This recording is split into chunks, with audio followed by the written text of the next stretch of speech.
पिछले एपिसोड के एंड में हमने देखा था कि व्हाइट स्नेक ने जूलू पर हमला कर दिया था और वह उसे स्वॉलो ही करने वाला था कि अचानक एक काला साया ब्लैक स्नेक की पीठ को स्लाइडिंग की तरह इस्तेमाल करते हुए अपने ब्लेड से व्हाइट स्नेक के पंखों पर जोरदार वार कर दिया था।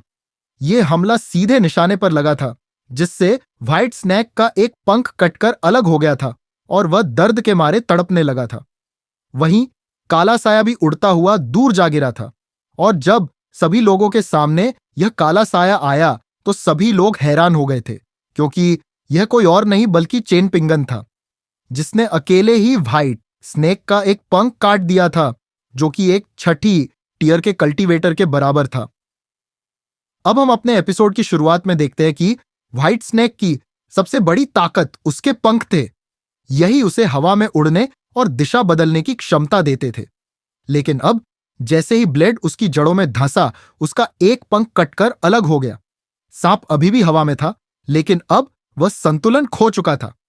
वह अपने ही झपट्टे की ताकत से आगे बढ़ा, लेकिन अब वह 10 फीट दूर जाकर पत्थरों पर जोर से टकराया। जुलू बाल बाल बच गई, लेकिन मौत अब भी बहुत करीब थी। जुलू और तीनों बच्चे मौत को इतने करीब से देखकर कांप उठे। ली बॉपिंग ने फटाफट अपना बुककेस उठाया और चिल्लाते हुए सबको भागने को बोली। लिनशोई ने झटपट अपना सामान उठाया और उसके पीछे दौड़ पड़ा। ली हुआई की हालत सबसे खराब थी। वह इतना डर गया था कि उसके दांत किटकिटाने लगे। तीनों अंधाधुंध भागे, लेकिन तभी ली हुआई ने अचानक महसूस किया कि जूलू उनके साथ नहीं थी। उसने मुड़कर देखा और जो दिखा उसे देखकर उसकी सांसें अटक गई। सफेद सांप जमीन पर पड़ा था, लेकिन अब भी जिंदा था। जूलू को भाग जाना चाहिए था, लेकिन वह वहीं खड़ी थी, हिल भी नहीं रही थी। ऐसा लग रहा था जैसे वह खुद को शिकार के रूप में सौंपने के लिए तैयार हो। ली हुआई ने घबराहट में चिल्लाकर जूलू को आवाज लगाया। यह सुनते ही जूलू की आंखों में हल्की चमक आई। उसने हल्का सा कांपते हुए अपना सिर उठाया और ली हुआई की तरफ देखा।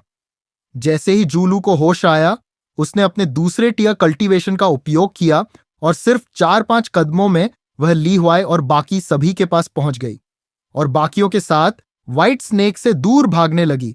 और तभी उस व्हाइट स्नेक ने अपनी कटी हुई पंख के दर्द में बेतहाशा तड़पना शुरू कर दिया। खून उसकी चोट से लगातार बह रहा था और उसका विशालकाय शरीर पागलपन में प्लेटो को तोड़ने लगा। उसकी पूंछ इतनी जबरदस्त ताकत से झटके खा रही थी कि पत्थरों के टुकड़े हवा में उड़ने लगे। अगर जूलू बस 1 सेकंड भी देर कर देती तो वह सांप की पूंछ के जबरदस्त प्रहार से टुकड़ों में बिखर चुकी होती। लेकिन इस लड़ाई में चेन पिंगान भी बिना चोट के नहीं बचा था। उसकी तलवार थामने वाले बाएं हाथ की चमड़ी उधड़ चुकी थी। खून उसकी उंगलियों से टपक रहा था। उसने एक घुटने पर बैठकर जल्दी से अपने माथे का पसीना पोंछा ताकि उसकी आंखों में न जाए और उसकी दृष्टि धुंधली न हो। और फिर उसकी नजर अपनी तलवार पर पड़ी। आधी तलवार पहले ही टूट चुकी थी। अगर चेन पिंगन जरा सा भी चूका होता तो वह उड़ते हुए टूटे हुए ब्लेड के टुकड़े से घायल हो सकता था या शायद पूरी तरह से छेद दिया जाता। अब यहां कहानी में एक नया मोड़ आता है। ब्लैक स्नेक, जो अब तक हमला कर रहा था, वह अचानक शांत हो गया। वह जूहे पर नजरें गड़ाए हुए धीरे धीरे अपने ऊपरी शरीर को लहराने लगा, एक शिकारी की तरह जो सही मौके का इंतजार कर रहा हो। उसकी सिल्वर आंखों में एक खतरनाक चमक थी और वह बार बार घायल व्हाइट स्नेक की तरफ देख रहा था। और यह वही नजरिया था जो व्हाइट स्नेक के चेहरे पर जूलू को देखकर था। इधर ओल्ड माउंटेन लॉर्ड का शरीर हल्के हल्के कांप रहा था, क्योंकि ब्लेड का टूटा हिस्सा उसके पैरों के पास धंस चुका था। डरते डरते वह आगे बढ़ा, घुटनों के बल बैठकर ब्लेड को छुआ। पर जैसे ही उसकी उंगली ब्लेड के किनारे से टकराई, एक पल में खून बहने लगा। उसने ध्यान से ब्लेड की धार को देखा, फिर हल्के से ब्लेड के किनारे को छूते हुए फुसफुसाया, यह तो बस एक आम बुशक्राफ्ट ब्लेड है। फिर भी मार्शल आर्टिस्ट की 100 बार तराशी गई तलवारें भी इसकी बराबरी नहीं कर सकती। इसमें बस एक कमी है कि यह तलवार बहुत नाजुक है। अगर इसकी मजबूती भी इसकी धार जैसी होती तो शायद सच में उस भयानक बीस्ट को हराने की उम्मीद होती। लेकिन अब कोई उम्मीद नहीं बची। अचानक उसे समझ आया कि यह कमाल उस धार लगाने वाला पत्थर का होगा जिससे इस साधारण से ब्लेड में धार लगाई गई है। उसकी नजर धीरे धीरे कैंप की तरफ खिसकी। उसने सोचा वह धार लगाने वाला स्टोन वही होना चाहिए, पर तभी एक गहरी सांस लेते हुए वह रुक गया, क्योंकि उसने सोचा कि अब वह मरने ही वाला है। इसीलिए अगर उसे वह पत्थर मिल भी जाए तो कोई फायदा नहीं। अब वह गुस्से में जूहे को कोस रहा था, क्योंकि सॉइल मोल्डिंग टेक्निक सदियों पहले खो चुकी थी। पहले वह पहाड़ के नीचे छिपा हुआ मजे से जूही को देख रहा था, हंस रहा था, उसकी बेवकूफी पर मजाक उड़ा रहा था। पर अगले ही पल सॉइल मोल्डिंग टेक्निक ने उसे फंसा लिया। उसने कभी नहीं सोचा था कि यह उसके मौत का कारण बन जाएगी। यह तकनीक कोई शक्तिशाली जादुई कला नहीं थी, लेकिन फिर भी इसने ओल्ड माउंटेन लॉर्ड को पूरी तरह चौंका दिया था। अब तक इस तकनीक का इस्तेमाल केवल एक ही बार हुआ था, और वह भी उन दो महान इमॉर्टल्स द्वारा जिन्होंने पहाड़ की चोटी को एक विशाल गो बोर्ड की तरह इस्तेमाल किया था। इधर चेन पिंगान चाहता तो इस मौके का फायदा उठाकर व्हाइट स्नेक को खत्म कर सकता था, लेकिन उसके शरीर की हालत किसी टूटी हुई नाव जैसी थी जो भौर में फंस गई हो। उसके इंटरनल ऑर्गन्स पूरी तरह उलझ गए थे। उसका शरीर पसीने से लथपथ था, इसीलिए उसने व्हाइट स्नेक पर दोबारा हमला नहीं किया। वह बस अपनी ब्रेथ और केओटिक ऑरा को शांत करने की पूरी कोशिश कर रहा था। एक शक्तिशाली लपटे जैसी ऊर्जा उसके शरीर में जाग रही थी। यह शक्ति उसके पेट से उठकर पूरे शरीर में फैल रही थी। जैसे जैसे यह ऊर्जा आगे बढ़ती गई, यह उसकी मेरिडियंस में बहने लगी। यह दर्द को खत्म नहीं कर रही थी, लेकिन यह चेन पिंगन को अपने पैरों पर खड़े रखने में मदद कर रही थी। इधर जूहे की आभा और भी शक्तिशाली हो गई थी। हवा में उसकी आस्तीनें तेजी से लहराने लगी। उसकी आंखों में अब भी वही लड़ाई का जुनून था। यह असली मार्शल आर्टिस्ट की छवि थी, एक ऐसा योद्धा जो अंतिम क्षण तक हार नहीं मानता। लेकिन दूसरी तरफ वह ब्लैक स्नेक अब भी शांत था। वह धीरे धीरे पठार के किनारे लहराता हुआ घूम रहा था। जूहे की ताकत देखकर भी वह घबराया हुआ नहीं था, बल्कि वह धैर्यपूर्वक इंतजार कर रहा था। उसका सिर धीरे धीरे बाएं दाएं झूल रहा था, जैसे वह जूहे की रक्षा में कोई कमजोरी खोज रहा हो। लेकिन असल में वह जूही को पूरी तरह अपनी ऊर्जा बाहर निकालने का समय दे रहा था। इस सब को देखकर माउंटेन लॉर्ड ने एक गहरी सांस ली। उसकी आवाज कमजोर थी, जैसे वह जीवन से ही हार चुका हो। फिर उसने सलाह देते हुए कहा कि इस व्यर्थ संघर्ष को छोड़ दो। यह नाग तुम्हें इसलिए जल्दी नहीं खा रहा क्योंकि वह चाहता है तुम अपनी पूरी ऊर्जा को सक्रिय करो, ताकि वह तुम्हारी आत्मा, चेतना और सार को पूरी तरह से निगल सके। अगर अभी उसने तुम्हें खाया तो उसे ज्यादा फायदा नहीं होगा। माउंटेन लॉर्ड ने अपने बिखरे हुए बाल और फटे पुराने कपड़े ठीक करने शुरू कर दिए। उसने चेहरे पर एक ठंडी मुस्कान के साथ बोला कि अगर वह मरने ही वाला है तो वह एक माउंटेन लॉर्ड की तरह मरना पसंद करेगा।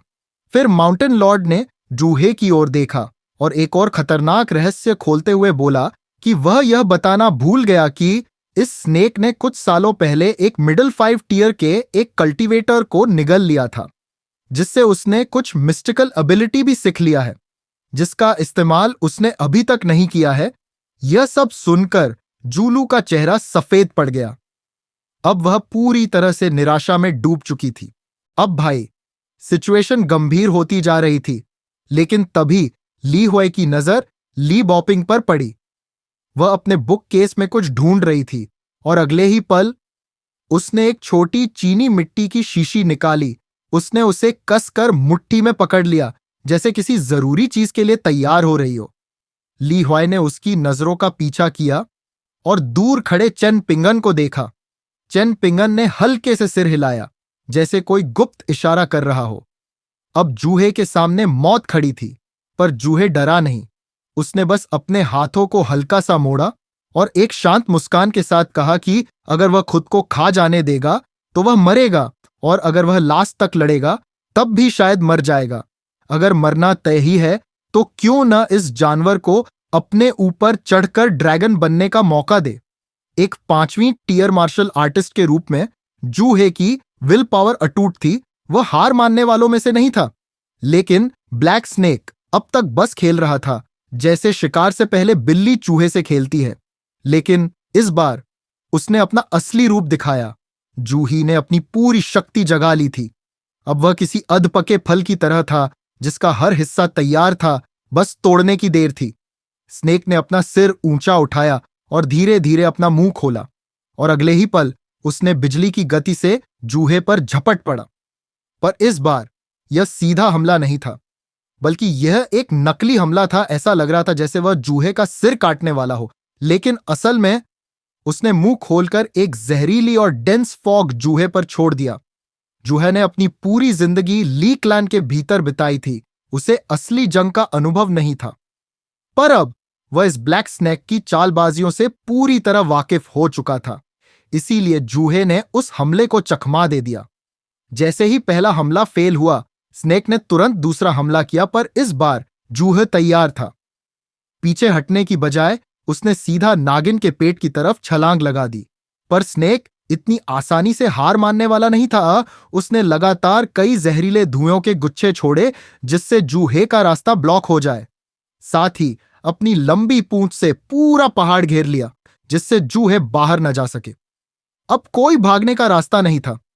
जूही और ब्लैक स्नेक अब सीधा आमने सामने थे। उसकी लंबाई इतनी थी कि उसने जूहे को 2 बार घेर लिया था, लेकिन इसके बावजूद भी उसकी पूंछ हवा में उठी हुई थी, जैसे कोई सतर्क सैनिक जो किसी भी पल हमले के लिए तैयार हो। यह सिर्फ एक जकड़ नहीं थी, यह एक मौत का जाल था जहां से निकलना नामुमकिन था। जूहे ने जैसे ही नाक की दूसरी परत देखी, वह तुरंत भागने के लिए उछला, लेकिन तभी काले नाक की पूंछ आसमान से बिजली की तरह गिरी। जूहे के पास बचने का कोई रास्ता नहीं था। उसने अपने दोनों हाथों से सिर को बचाने की कोशिश की, लेकिन वह बच नहीं पाया और उसका शरीर प्लेटो पर आ गिरा। जूहे का चेहरा पूरा लाल हो गया। भीतर से उसके अंग सही सलामत थे, लेकिन उसकी कोई उबलते पानी की तरह मथ रही थी। उसका पूरा शरीर झंझना उठा, मानो किसी ने उसकी आत्मा को झकझोर कर बाहर खींच लिया हो।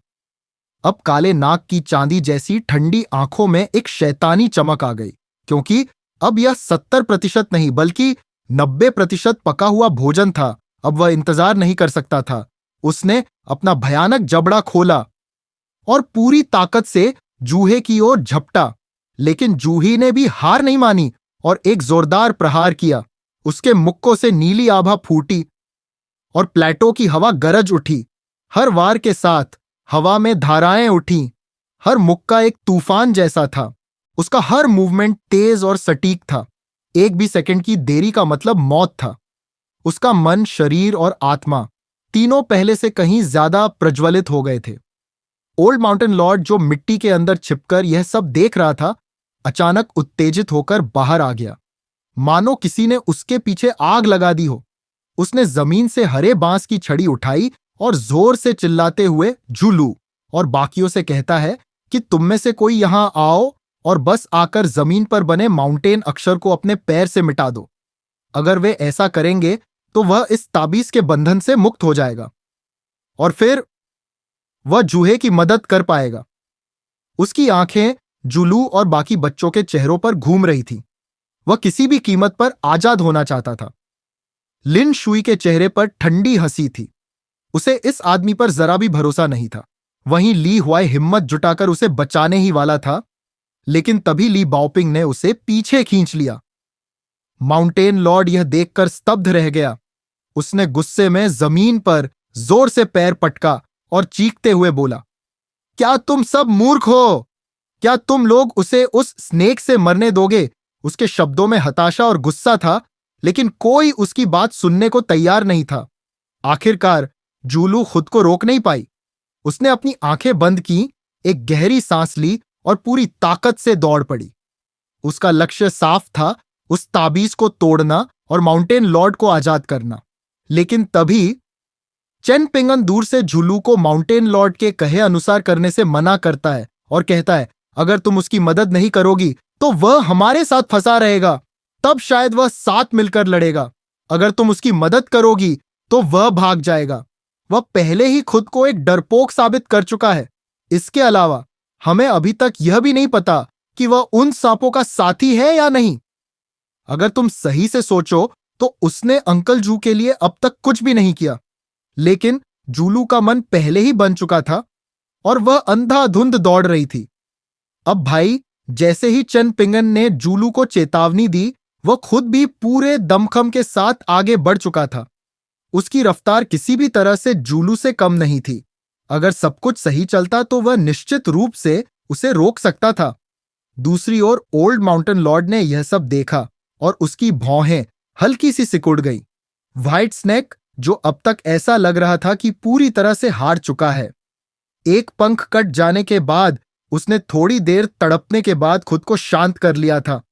अब वह जमीन पर निष्क्रिय पड़ा था, जैसे कि अब वह इस लड़ाई में हिस्सा नहीं ले सकता।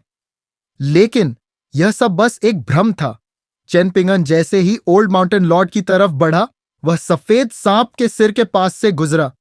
तभी बिना किसी चेतावनी के सफेद सांप ने झटके से छलांग लगाई और उसे सीधा निगलने की कोशिश की।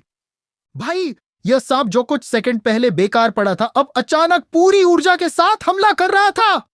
चेन पिंगन ने तुरंत खुद को पीछे खींचा और उसके जबड़ों से बाल बाल बचते हुए पीछे की ओर उछल गया। चेन पिंगन ने इस चाल को तुरंत भांप लिया और जोर से चिल्लाते हुए फिर से जूलू से कहा कि देखो, यह सांप भी चाहता है कि तुम अंकल जू के बनाए हुए माउंटेन कैरेक्टर को नष्ट कर दो। अगर तुम मुझसे पूछो तो मुझे लगता है कि वह आदमी शुरू से ही इन दो सांपों के साथ मिला हुआ था। तभी व्हाइट स्नेक ने चेन पिंगन को पूरी तरह से ढक दिया। वह नहीं देख पा रहा था कि आगे जूलू क्या कर रही थी। तभी सफेद सांप ने अचानक जूलू की तरफ देखा। उसकी आंखों में हल्का सा डर दिखा, पर फिर एक पल में ही वह डर गायब हो गया। अब वह फिर से चेन पिंगन की ओर मुड़ा और उसकी आंखों में मुस्कान थी। भाई, अब चेन पिंगन का दिल गुस्से और हताशा से जल उठा। उसने पूरी कोशिश की थी, लेकिन हालात उसके खिलाफ होते जा रहे थे। इसी गुस्से के कारण उसके शरीर में जो फायरी ड्रैगन उसकी एक्यू पॉइंट्स के अंदर दौड़ रहा था, वह धीमा पड़ने लगा। यह अब पहले की तरह ताकतवर और उग्र नहीं था, बल्कि डरपोक और दबा दबा सा महसूस हो रहा था।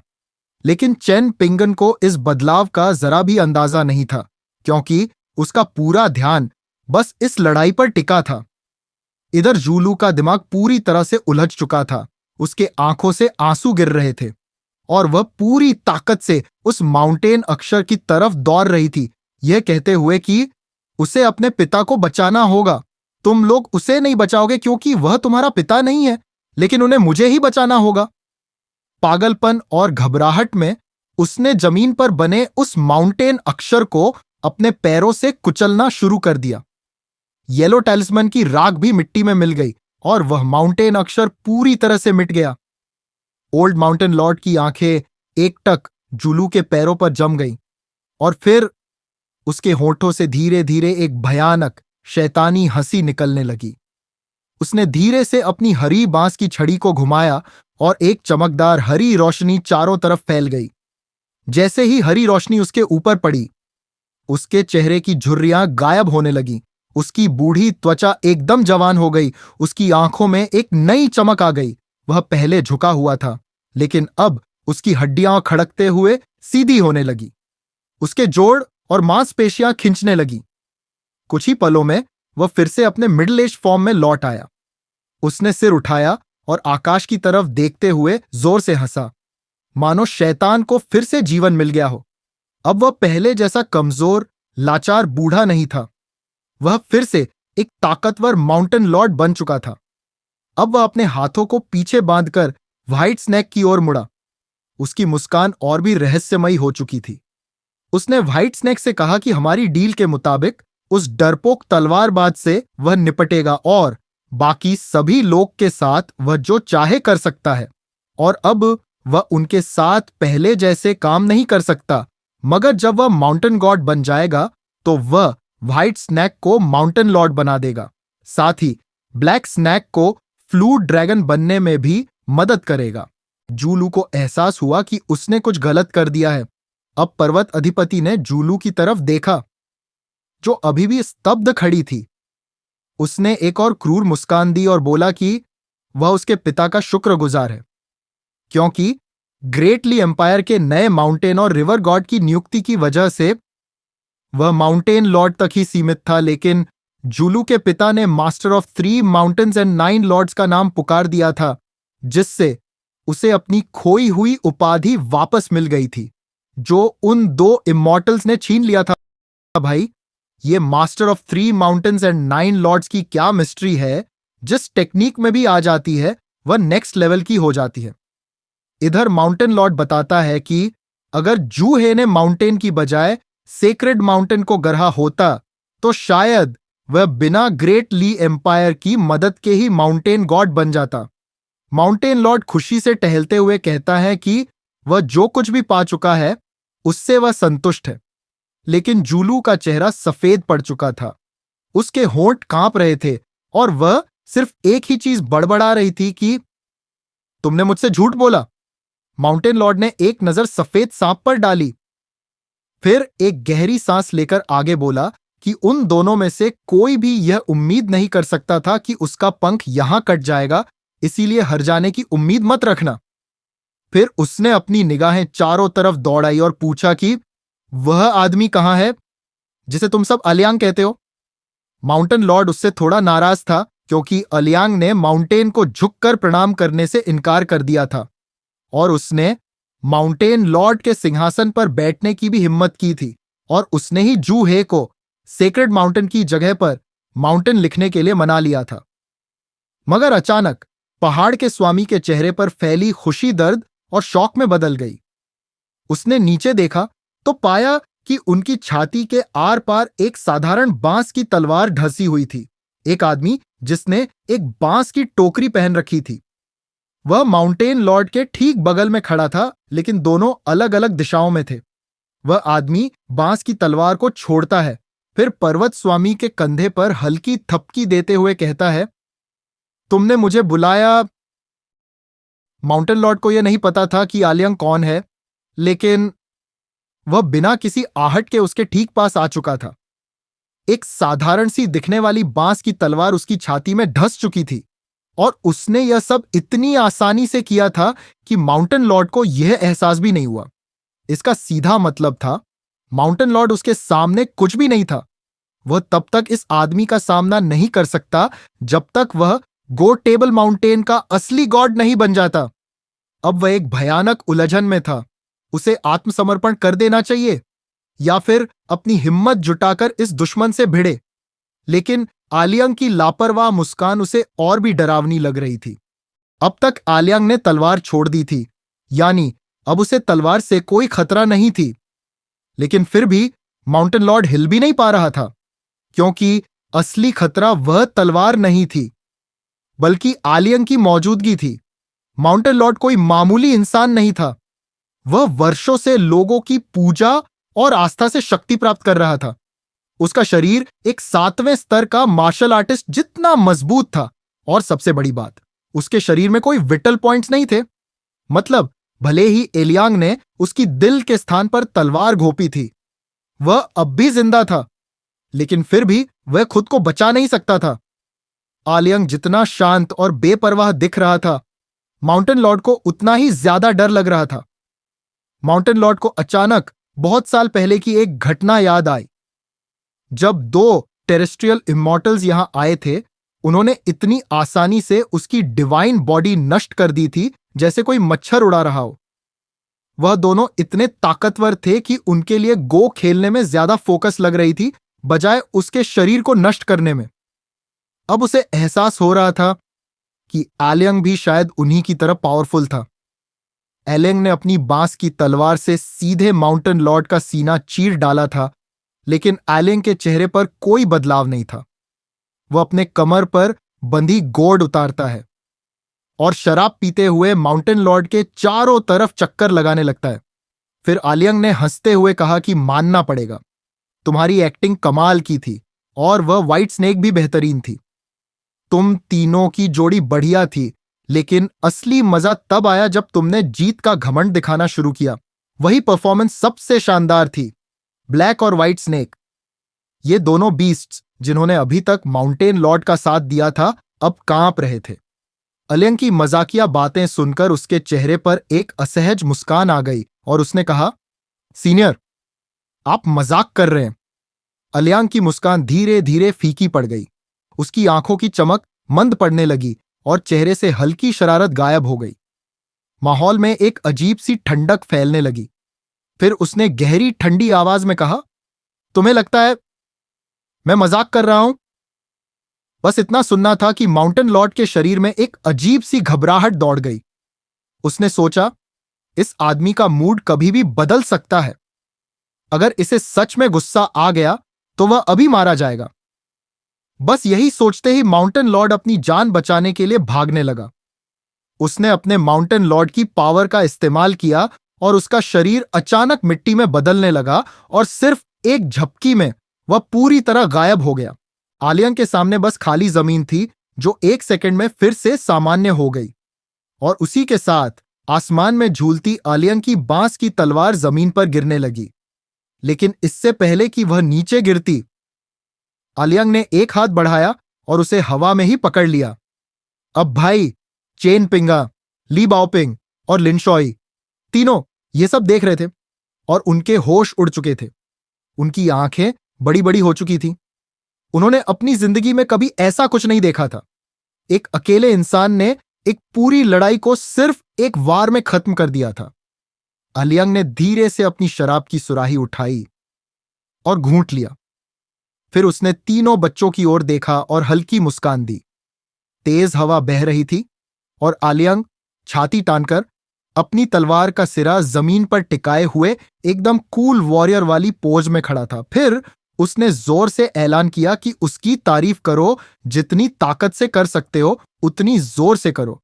उसके पास दो महान गुण हैं। पहला, वह क्रिटिसिज्म स्वीकार करता है, लेकिन अगर तुमने उसे क्रिटिसाइज किया तो वह तुम्हें पीट पीट कर अधमरा कर देगा। और दूसरा, उसे तारीफें सुनना पसंद है। तुम्हारी तारीफें चाहे कितनी भी बेतुकी क्यों ना हो, वह उन्हें खुशी खुशी स्वीकार करेगा। सबसे पहले जवाब दिया ली हुआई ने। वह अलियांग के पास गया, ऊपर से नीचे तक उसे घूरा और बिना कोई संकोच बोला, तुम इतनी देर से क्यों आए?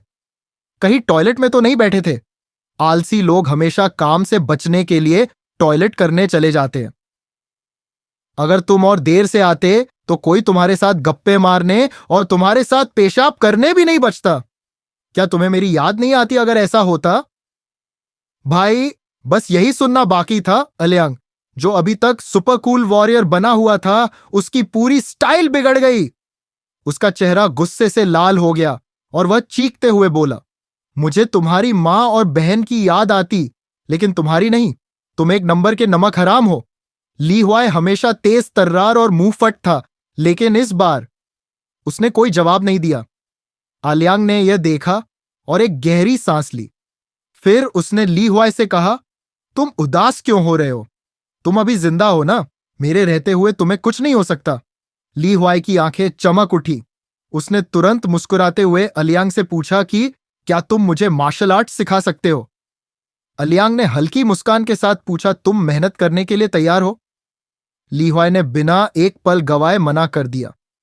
भाई, इतनी ईमानदारी देखी है कभी? फिर उसने सीधा कहा, क्या तुम्हारे पास ऐसी कोई मार्शल आर्ट्स है जो सीखने में आसान हो लेकिन मुझे इनविंसिबल बना दे? आलियांग ने यह सुनकर सिर पीटते हुए कहा, तुम्हें क्या लगता है? ली हुआई ने आलियांग को घूरते हुए कहा, तुमसे यह उम्मीद नहीं थी आलियांग, तुम तो निकम्मे निकले। भाई, आलियांग की इज्जत फिर से जमीन पर गिर गई। इधर ली बाओपिंग ने दूर से यह सब देखा और एलियांग को एक बड़ी सी मुस्कान दी। फिर वह भागते हुए सीधे चेन पिंगन के पास चली गई। इधर जंगल के बीचों बीच खून से लथपथ जूहे ध्यान में बैठा था। उसका पूरा शरीर चोटों से भरा था, लेकिन अंदरूनी चोटें उतनी गंभीर नहीं थी। मौत से इतनी नजदीक जाकर भी उसके चेहरे पर एक चौड़ी मुस्कान थी, जैसे उसने कोई बड़ी जंग जीत ली हो। जूलू दौड़कर आई और घबराकर उसके पास बैठ गई। उसके चेहरे पर अभी भी आंसुओं की लकीरें साफ दिख रही थी, लेकिन जूही तो एक अलग ही जोश में था, क्योंकि उसके शरीर के जो अक्कू पॉइंट्स बंद पड़े थे वो अब धीरे धीरे जाग रहे हैं। अगर वह उस सांप से 15 मिनट और टिक पाता तो शायद वह मार्शल आर्ट्स के 6ठे टियर पर पहुंच गया होता। बेशक उसके लिए उसे पहले जिंदा भी रहना था। अब जूहे की नजर पड़ी एलियांग पर, जिसने इस लड़ाई में उसकी मदद की थी।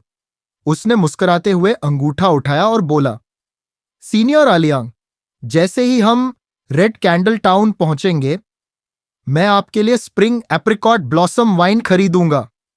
जूहे इससे शुक्रिया अदा करना चाहत था, लेकिन आलियांग ने हाथ झटकते हुए कहा, अगर मुझे शुक्रिया ही सुनना होता तो मैं तुझसे पहले ही मांग लेता। इसमें कोई बड़ी बात नहीं है। इधर चेन पिंगन पहले से ही दर्द में था और ली बाओपिंग उसे यूं तकलीफ में नहीं देख सकती थी। उसने अपनी छोटी हथेली में एक छोटा चीनी मिट्टी का शीशी पकड़ रखा था जिसमें दवा थी। यह दवा यांग फैमिली की दवा दुकान में बिकती थी। इसका सिर्फ एक ही असर था, दर्द को सुन्न करना। चेन पिंगन को यह दवा पहले भी एक बार इस्तेमाल करनी पड़ी थी, जब उसने मां कुचुअन के खिलाफ वह भयंकर लड़ाई लड़ी थी। अगर उस वक्त आलियांग वक्त पर नहीं आया होता तो शायद उसे यह दवा सच में लेनी पड़ती।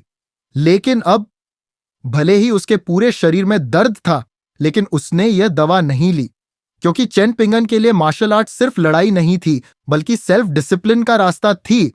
अगर उसने बिना सोच विचार के जड़ी बूटियां और औषधियां खाता रहा तो वह अपनी जड़ों को ही खो देगा। ली बाओपिंग को चेन पिंगन का चेहरा बहुत ज्यादा पीला लग रहा था।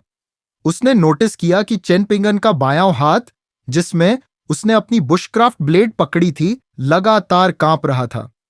लेकिन जब उसने चिंता जताई तो चेन पिंगन ने हल्की मुस्कान के साथ कहा, यह कोई गंभीर चोट नहीं है, इसीलिए उसे चिंता करने की जरूरत नहीं है। और वैसे भी यह चोट उसे और भी मजबूत बनाएगी। ली बाओपिंग ने जोर से सिर हिलाया। उसे पता था कि चेन पिंगन कभी उससे झूठ नहीं बोलेगा। अगर उसने कहा कि यह चोट उसके लिए अच्छी है तो ऐसा ही होगा। इधर आलियांग की नजरें उन दो सांपों पर घूम रही थीं। वह शांत खड़ा था, लेकिन उसके दिमाग में तेजी से कुछ चल रहा था। फिर बिना कोई हड़बड़ी दिखाए उसने अपने बांस की तलवार की नोक को जमीन में 1 इंच गहरी घुसा दी। उधर माउंटेन लॉर्ड दहशत में अपने गुफा में भाग चुका था, लेकिन जैसे ही उसने राहत की सांस ली, एक जोरदार बिजली का झटका उसके सिर पर आ गिरा। खून चारों तरफ उछल पड़ा और उसकी हालत पहले से भी ज्यादा बदतर हो गई। अब उसकी घबराहट चरम पर थी और वह कांपते हुए थोड़ा पीछे खिसक गया।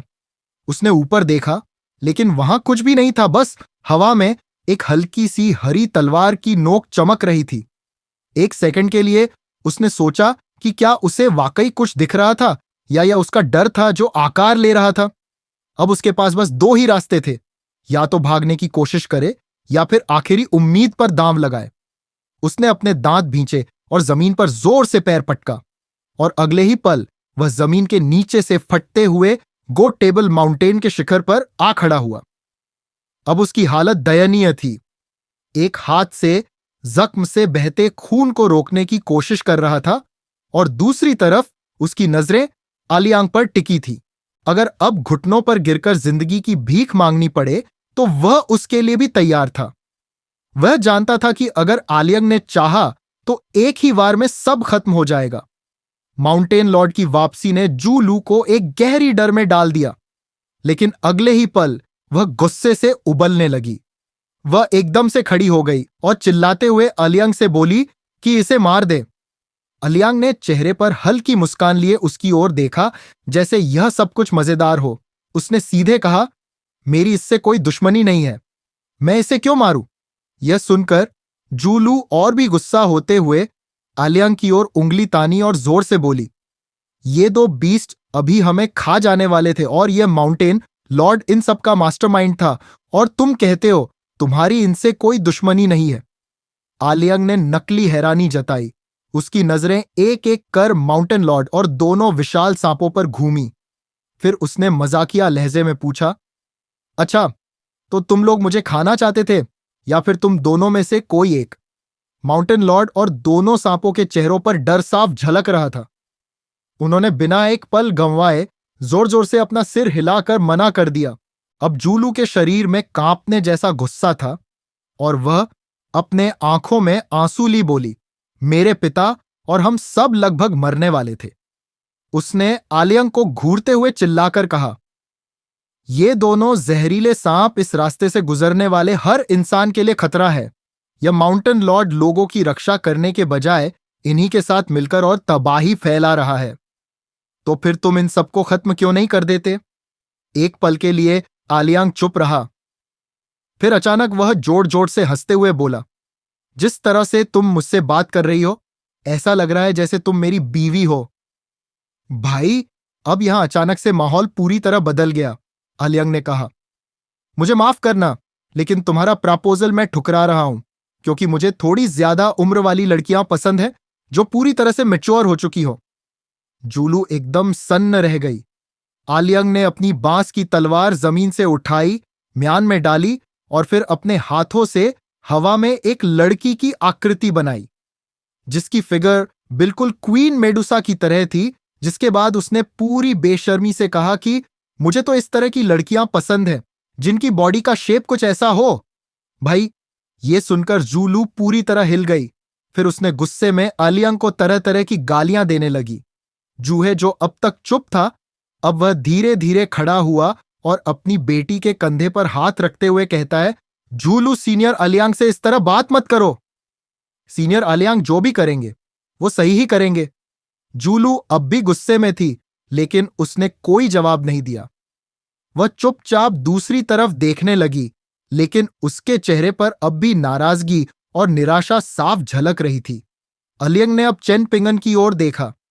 चेन पिंगन ने हल्का सा सिर हिलाया और कहा, तुम ही इनका फैसला करो। अब पूरी जिम्मेदारी ए लियांग के हाथों में थी। आलियांग ने सुस्ती भरी आवाज में कहा, ठीक है, फिर मैं ही यहां का न्याय करूंगा। फिर उसने एक पुरानी कहावत सुनाई कि कभी भी अपने सभी रास्ते जला देना सही नहीं होता। हमें अपने आसपास के लोगों को थोड़ा और सहनशीलता के साथ देखना चाहिए। जैसे ही उसने यह कहा, माउंटेन लॉर्ड ने तुरंत सिर हिलाकर सहमति जता दी। वहीं दोनों विशालकाय सांपों ने भी अपने सिर थोड़े झुका दिए। भाई, आलियांग का फैसला सुनते ही लगा जैसे सांपों को कोई उम्मीद की किरण मिल गई हो। एलेंग ने चेहरे पर अचानक एक शरारती मुस्कान के साथ बोला, लेकिन तुम लोगों ने मुझे बहुत बड़ा झटका दिया है और मैं इतनी आसानी से तुम्हें जाने नहीं दे सकता। अब माउंटेन लॉर्ड की हालत खराब हो गई। वह लगभग रोने ही वाला था। एलेंग ने अचानक अपने हाथ को माउंटेन लॉर्ड के कंधे पर रखा। माउंटेन लॉर्ड आलियांग से काफी लंबा था, लेकिन जैसे ही आलियांग ने अपना हाथ रखा, माउंटेन लॉर्ड ने झट से झुककर अपनी ऊंचाई को उसके बराबर कर लिया और फिर आलियांग ने उसके कान में कुछ फुसफुसाया। माउंटेन लॉर्ड की आंखों में पहले हैरानी, फिर खुशी और फिर शक का भाव आया। फिर उसने सोचा, क्या एलियांग सच में ये सब मांग रहा है? लेकिन आलियांग को किसी की परवाह नहीं थी। इससे पहले कि आलियांग अपना मन बदल ले, वह वहां से भाग गया। ब्लैक और व्हाइट स्नेक भी उसके पीछे पीछे चले गए। सब कुछ खत्म हो गया था। सूरज धीरे धीरे अस्त हो रहा था और चारों ओर एक अजीब सा सन्नाटा था। जूहे ने चेन पिंगन को इशारा किया और दोनों पत्थरों वाले मैदान पर बहने वाली एक धारा की ओर बढ़ गए। जूलू भी चुपचाप उनके पीछे चल पड़ी। जूहे और चेन पिंगन दोनों झुककर पानी से अपने चेहरों और कपड़ों पर जमे खून को धोने लगे। जूहे कुछ कहना चाहता था, लेकिन जैसे ही शब्द उसके होठों तक आते, वह रुक जाता। शायद उसे समझ में नहीं आ रहा था कि उसे क्या कहना चाहिए। चेन पिंगन ने जूलू को देखा। वह पानी के पास एक पत्थर पर चुपचाप बैठी थी। उसका चेहरा इमोशनलेस था, लेकिन उसकी आंखों में न जाने क्या चल रहा था। चेन पिंगन ने बस इतना ही कहा कि वह पहले वापस जा रहा है। चेन पिंगन बिना रुके आगे बढ़ गया और जूहे ने उसे रोकने की कोई कोशिश नहीं की। लेकिन जैसे ही वह गया, जूहे चुपचाप अपनी बेटी जूलू के पास जाकर बैठ गया। जूहे ने हल्की आवाज में पूछा, तुमने चेन पिंगन से माफी क्यों नहीं मांगी? बस यह सुनते ही जूलू भड़क गई।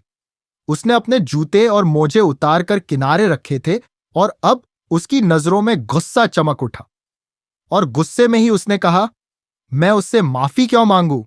उसकी आंखें उसकी मां की तरह ही खूबसूरत थीं और जूहे जब उनमें देखता तो उसके अंदर की कठोरता पिघलने लगती।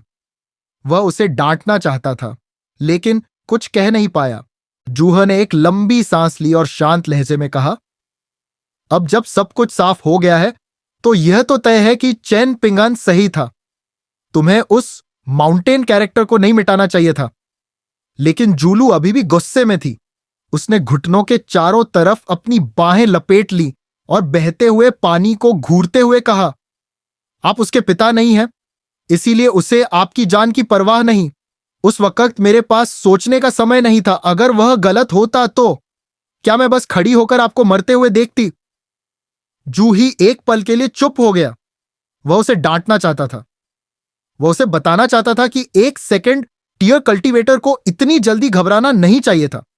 लेकिन वह यह नहीं कह पाया, क्योंकि एक मार्शल आर्टिस्ट के तौर पर यह कहना आसान था, लेकिन एक पिता के रूप में यह कहना बहुत दर्दनाक था। लेकिन फिर भी उसके दिल में एक अजीब सा खालीपन था। कुछ गलत था, लेकिन क्या? और फिर अचानक उसने वो कमी महसूस की जो थी जूलू की मां। वह सोचता है कि काश उसकी मां जिंदा होती। इधर चेन पिंगन अकेला पहाड़ी रास्ते पर चढ़ रहा था। उसकी परछाई लंबी होती जा रही थी और वह धीरे धीरे ऊपर की ओर बढ़ रहा था। पहाड़ की चोटी पर ली बॉपिंग अपने सामान को व्यवस्थित कर रही थी। उसके पास बैठा ली हुआय उसे देख रहा था और अचानक उसने ली बॉपिंग से कहा, जल्द ही मेरे पास भी एक बुककेस होगा। ली बॉपिंग ने एक सख्त नजर डाली और तुरंत जवाब दिया, ठीक है, पर तुम मेरे जूनियर अंकल को अपना जूनियर अंकल नहीं बुला सकते। ली हुआई कंफ्यूज होते हुए पूछा, मगर क्यों? भाई, अब यहां से फिर से एक मजेदार बहस शुरू होने वाली थी। ली बॉपिंग का गुस्सा 7वें आसमान पर था। उसने आंखें संकरी की और एक मुक्का तानते हुए कहा, अब भी कोई शक है? ली हुआई की हालत खराब हो गई। उसने घबराहट निगल लिया और बुदबुदाया, मुझे जूनियर अंकल की जरूरत भी नहीं है। मैं क्यों किसी छोटे लड़के को अंकल बुलाऊंगा? ली हुआई ने तुरंत खुद को बचाने के लिए मैदान छोड़ दिया। जैसे ही वह ली बाओपिंग से थोड़ा दूर हुआ, उसने हिम्मत जुटाई और पीछे मुड़कर कहा, ली बाओपिंग, अगर कभी चेन पिंगन और मैं भाई बन गए तो फिर तुम मुझे क्या बुलाओगी? लेकिन ली बाओपिंग की आंखों में एक चमक आई। वह धीरे धीरे खड़ी हुई और अपनी कलाई को घुमाने लगी। अब ली हुआई की हालत और खराब हो गई। उसने जल्दी से कहा, तुम हर बार बहस हारते ही मारपीट पर क्यों उतर आती हो? स्कॉलर्स को शांति से बात करनी चाहिए। लेकिन इससे पहले कि वह अपनी बात पूरी कर पाता, ली बॉपिंग उस पर टूट पड़ी। ली हुआई ने देखा कि अब तो बचने का कोई चांस ही नहीं, तो उसने एक दिमागी चाल चली। वह अचानक गंभीर होकर बोला, ली बॉपिंग, क्या तुम्हें डर नहीं कि तुम्हारा जूनियर अंकल सोचेगा कि तुम एक बदतमीज, जिद्दी और मारपीट करने वाली लड़की हो? अगर उसे यह लग गया और उसने तुमसे दूरी बना ली तो फिर तुम किसके पास रोने जाओगी? यह सुनते ही ली बॉपिंग के कदम वहीं रुक गए। ली हुआई को लगा कि उसकी चाल काम कर रही है, तो उसने जल्दी से एक और वार करते हुए बोला, लेकिन तुम्हें डरने की जरूरत नहीं। चेन पिंगन को हम तीनों में से तुम सबसे ज्यादा पसंद हो। बस तुम्हें जू लू की तरह बनना होगा और वह हमेशा तुम्हें पसंद करता रहेगा। ली हुआई ने मास्टर स्ट्रोक मार दिया था। वह जानता था कि चेन पिंगन जूलू की मार्शल आर्ट स्किल्स से प्रभावित था। अब ली बाओपिंग ने एक छोटी सी मुस्कान दी और चुपचाप वापस जाकर अपनी किताबें संभालने लगी। अगर आपको यह एपिसोड पसंद आया तो लाइक करें, अपने दोस्तों के साथ शेयर करें और चैनल को सब्सक्राइब करें। बेल आइकन दबाएं ताकि अगला एपिसोड सबसे पहले आपको मिले।